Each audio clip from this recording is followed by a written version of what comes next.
विश्व नारी दिवस पूरे देश भर में मनाया जा रहा है।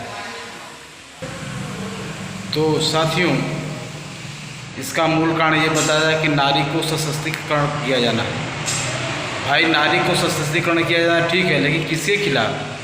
पुरुषों के खिलाफ ना, क्योंकि पुरुषों के द्वारा नारी का शोषण उत्पीड़न होता है। ये तो बात बिल्कुल सही है, ये ख़त्म हो जाना चाहिए। भाई, पुरुषों के बराबरी में नारी को भी सम्मान मिले, मगर जब पुरुष के बराबर में सम्मान नहीं मिलता है, एक पुरुष दूसरे पुरुष को सम्मान अपने बराबर नहीं देता है, तो एक पुरुष नारी को अपने बराबर कैसे सम्मान देगा? नंबर एक। नंबर दो बात, एक स्त्री भी क्या दूसरे स्त्री को उसी तरह सम्मान देती है? बिल्कुल नहीं। एक पढ़ी लिखी औरत है, वो अनपढ़ औरत को वो सम्मान नहीं देती है। एक अमीर औरत है, वो गरीब औरत को ऐसा सम्मान नहीं देती है। तो एक रूपवती औरत है, वो एक कुरूप औरत को उस तरह सम्मान नहीं देती है। तो फिर कैसे इस व्यवस्था में आशा किया जाता है कि नारी को सशक्तिकरण करके पुरुष के सम्मान लाया जाए, उनको महत्व दिया जाए? आप देखते होंगे कि जो औरतें अपनी गरीबी के चलते दूसरे घर में काम करने जाती है, वो काम करवाने वाली औरत क्या उस झाड़ू पोछा करने वाली औरत को सम्मान देती है? क्या उसको उचित मजदूरी देती है? जब चाहती है तब उसको घर से निकाल देती है।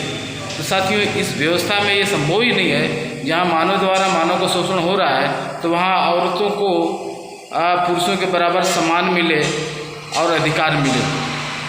साथियों, आप देखते होंगे कि किस तरह से जो नारियों की सुंदरता को ज़्यादा बखान किया जाता है, नारियों की सुंदरता को ज़्यादा महत्व दिया जाता है, न कि उसके शारीरिक मानसिक कार्यकुशलता, उसके पढ़ाई लिखाई को। तो साथियों, नारियों के साथ तो ऐसा ही ये व्यवस्था किस तरह नारी के प्राकृतिक और नारी के सुंदरता का इस्तेमाल करके इस पूंजीवादी व्यवस्था को चलाए बनाए के लिए एक के बाद एक नियम कानून या संस्कृति ला रही है। साथियों, जो कहता है कि उपभोक्ता संस्कृति, इस पूंजीवादी व्यवस्था की संस्कृति उपभोक्ता संस्कृति। इस उपभोक्ता संस्कृति में नारी एक उपभोग की वस्तु बनी हुई है।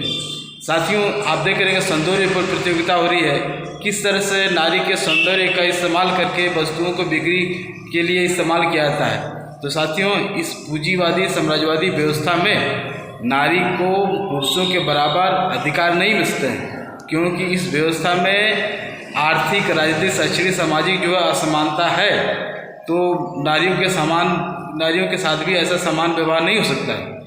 तो साथियों, जब तक निजी मालिकाना की ये व्यवस्था रहेगी, तब तक असमानता बनी रहेगी। पुरुष के बीच में, स्त्री के बीच में, पुरुष स्त्री के बीच में असमानता बनी रहेगी।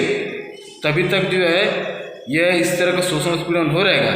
तो साथियों, इस पूंजीवादी व्यवस्था जो असमानता की व्यवस्था है, जो लोग खुद जो नारी के समानता सशक्तिकरण की बात करते हैं, वह अन्य तरह की असमानता को जायज़ मानते हैं, सही मानते हैं कि नहीं ठीक है, तो फिर नारी को पुरुषों के बराबर समानता की क्यों बात करते हैं?